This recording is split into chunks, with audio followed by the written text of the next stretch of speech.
നമസ്കാരം. മലയാളി വാർത്തയിലേക്ക് സ്വാഗതം.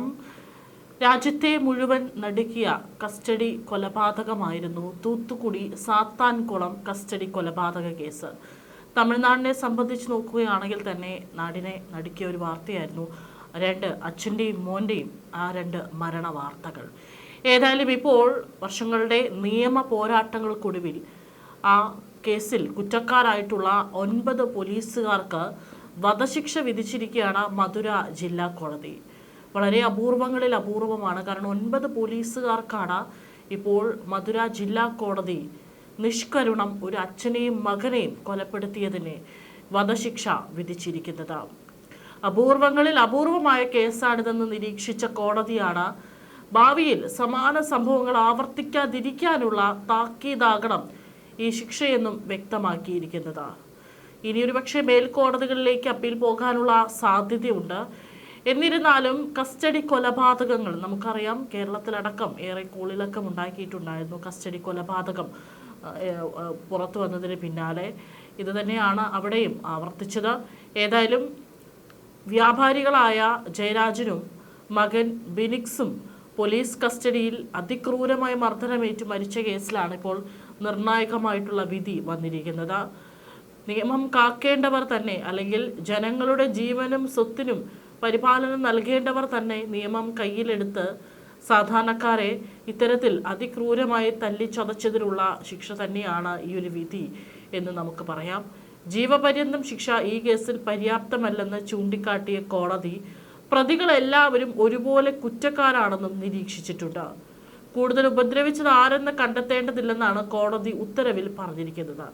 കേസിന് നേതൃത്വം നൽകിയ ഇൻസ്പെക്ടർ ശ്രീധർ, 2 സബ് ഇൻസ്പെക്ടർമാർ, 2 ഹെഡ് കോൺസ്റ്റബിൾമാർ, 4 കോൺസ്റ്റബിൾമാർ എന്നിവർക്കാണ് വധശിക്ഷ വിധിച്ചിരിക്കുന്നത്. 2020 ജൂണിലാണ് രാജ്യമെങ്ങും കോവിഡ് ലോക്ക്ഡൌൺ നിലവിലിരിക്കെ ഈ ഒരു സമയത്താണ് രാജ്യത്തെ ഞെട്ടിച്ച സംഭവം അരങ്ങേറിയത്. നമുക്കറിയാം, ലോക്ക്ഡൗൺ സമയത്ത് പലയിടത്തും കടകൾ തുറന്ന് പ്രവർത്തിക്കുന്നതിൽ നിയന്ത്രണമുണ്ടായിരുന്നു. ഈ ഒരു സമയത്ത് തന്നെ ലോക്ക്ഡൗൺ ലംഘിച്ച് കട തുറന്നു എന്ന് ആരോപിച്ചാണ് ഈ പറയുന്ന തടി വ്യാപാരിയായിട്ടുള്ള ജയരാജനെയും മകൻ ബെനിക്സിനെയും പോലീസ് കസ്റ്റഡിയിലെടുക്കുന്നത്. പിന്നീട് കസ്റ്റഡിയിലെടുത്തു കഴിഞ്ഞ് ഒന്നെങ്കിൽ അതിനുശേഷം താക്കീത് നൽകി വിട്ടയക്കുകയോ മറ്റോ ചെയ്യേണ്ടതിന് പകരം രാത്രി മുഴുവൻ ഇവരെ സ്റ്റേഷനിലിട്ട് പ്രതികളായ പോലീസുകാർ മൃഗീയമായി മർദ്ദിക്കുകയായിരുന്നു. മൃഗീയം എന്നുള്ള വാക്ക് അത് വളരെ ചെറുതായിരിക്കും. കാരണം അതിനും ക്രൂരമായിട്ടുള്ള മർദ്ദനമുറകളാണ് ഇവർ ആ രാത്രി മുഴുവൻ ആ പോലീസ് സ്റ്റേഷനിൽ കിടന്ന് അനുഭവിക്കേണ്ടി വന്നിരിക്കുന്നത്. 3ാം മുറ പ്രയോഗിച്ചതായി കുറ്റപത്രത്തിൽ പറയുന്നുണ്ട്. കസ്റ്റഡി കൊലയ്ക്ക് നേതൃത്വം നൽകിയ ഇൻസ്പെക്ടർ ശ്രീധറിനെ വിവിധ വകുപ്പുകളായി 2 വധശിക്ഷയും 84 ലക്ഷം രൂപ പിഴയും വിധിച്ചിട്ടുണ്ട്. കേസിൽ 9 പോലീസ് ഉദ്യോഗസ്ഥർ കുറ്റക്കാരനാണെന്ന് മധുര ജില്ലാ കോടതി നേരത്തെ കണ്ടെത്തിയിരുന്നു. കേസ് അന്വേഷിച്ച CBIയുടെ കണ്ടെത്തലുകളെ പൂർണ്ണമായും കോടതി ശരിവെച്ചു. മൊബൈൽ വിൽപ്പനക്കട നടത്തിയിരുന്ന ജയരാജും മകൻ ബെനിക്സ് എന്നിവരുടെ മരണം കസ്റ്റഡി പീഡനത്തെ തുടർന്നാണെന്നും കോടതി ഉറപ്പിച്ച് വ്യക്തമാക്കി. ഇവർക്കെതിരെ പോലീസ് കള്ളക്കേസെടുത്ത് അതിക്രമം നടത്തുകയായിരുന്നുവെന്നും ശരീരത്തിലുണ്ടായിരുന്നത് സ്വാഭാവിക പരിക്കുകളായിരുന്നില്ലെന്നും കസ്റ്റഡി പീഡനത്തിന്റെ വ്യക്തമായ സൂചനകളായിരുന്നുവെന്നും കോടതി ചൂണ്ടിക്കാട്ടി. അച്ഛനെയും മകനെയും രാത്രി പിടിച്ചുകൊണ്ട് വന്ന ആ സ്റ്റേഷനിൽ കൈകൾ കെട്ടിയിട്ട് അവരുടെ നഗ്നമായി നിർത്തി ക്രൂരമായി ഉപദ്രവിച്ചതായും രഹസ്യഭാഗങ്ങളിൽ ലാത്തികൊണ്ട് കുത്തിയതായും ഒരു രാത്രി മുഴുവൻ മർദ്ദിച്ച് അവശരാക്കിയതായും വിചാരണയിൽ വ്യക്തമായി. ഇവിടെ പീഡനം നടത്തിയവരെയൊക്കെ തന്നെ പോലീസുകാരെ കൊണ്ടുപോകുന്നത് നമ്മൾ കാണാറുള്ളതാണ്.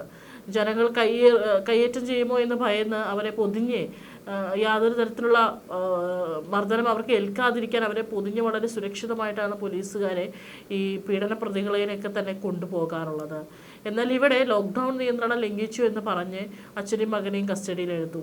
അതിനുശേഷം ഇത്രയേറെ ഒരു രാത്രി മുഴുവൻ അതിക്രൂരമായി മർദ്ദിക്കാൻ മാത്രം എന്ത് തെറ്റാണ് അവർ ചെയ്തത് എന്നുള്ളത് കൂടെ വരികയാണ്.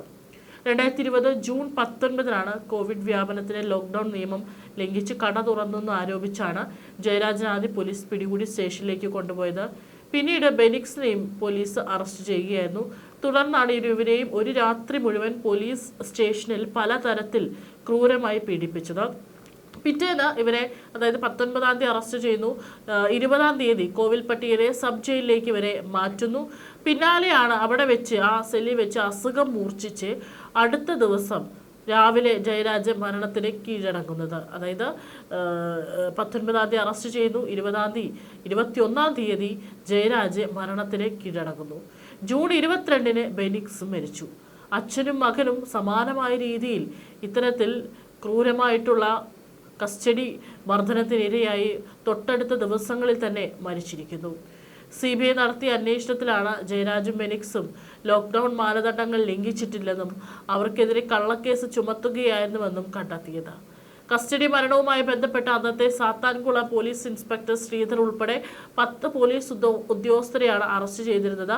വിചാരണയ്ക്കിടെ ഒരു പോലീസുകാരൻ മരിച്ചതിനാൽ നിലവിൽ 9 പ്രതികളാണുള്ളത്. കേസ് ആദ്യം അന്വേഷിച്ചത് CBCID ആയിരുന്നെങ്കിലും പിന്നീട് CBIക്ക് കൈമാറുകയായിരുന്നു. പോലീസ് സ്റ്റേഷനിലെ നിർണായകമായ CCTV ദൃശ്യങ്ങൾ നശിപ്പിക്കപ്പെട്ടതും കേസിനെ പ്രതികൂലമായി ബാധിച്ചിരുന്നു. എന്നാൽ കസ്റ്റഡിയിലെടുത്ത അച്ഛനും മകനും അന്നേ ദിവസം ലോക്കപ്പ് മർദ്ദനത്തിനിരയായതായും സ്റ്റേഷനിലെ മേശകളിലും ലാത്തികളിലും രക്തക്കറകൾ ഉണ്ടായിരുന്നുവെന്നും ഒരു വനിതാ കോൺസ്റ്റബിൾ നൽകിയ മൊഴിയാണ് പിന്നീട് കേസിൽ നിർണായകമായത്. 5 വർഷത്തിലധികം നീണ്ടുനിന്ന വിചാരണയിൽ 100-ലധികം സാക്ഷികളെയാണ് വിസ്തരിച്ചിരുന്നത്. ജയരാജിന് മറ്റുള്ള പല ശ്വാസകോശ സംബന്ധമായ അസുഖങ്ങൾ ഉണ്ടായിരുന്നെങ്കിലും മരണം സംഭവിച്ചിരിക്കുന്നത് പോലീസ് മർദ്ദനമേറ്റ് അതുകൊണ്ടാണെന്നാണ് പോസ്റ്റ്മോർട്ടം റിപ്പോർട്ടുകൾ വ്യക്തമാക്കുന്നത്. ലാത്തികളും ഇരുമ്പ് തണ്ടുകളും ഉപയോഗിച്ചുള്ള ക്രൂരമായ മർദ്ദനമാണ് മരണകാരണമെന്ന് കോടതി നിരീക്ഷിച്ചു. ശ്രീധർ, രഘു, ഗണേഷ്, ബാലകൃഷ്ണൻ, മുരുകൻ, മുത്തുരാജ്, ചെല്ലദുരൈ, തോമസ് ഫ്രാൻസിസ്, സാമദുരൈ, വേൽമുത്തു എന്നിവരാണ് പ്രതികൾ.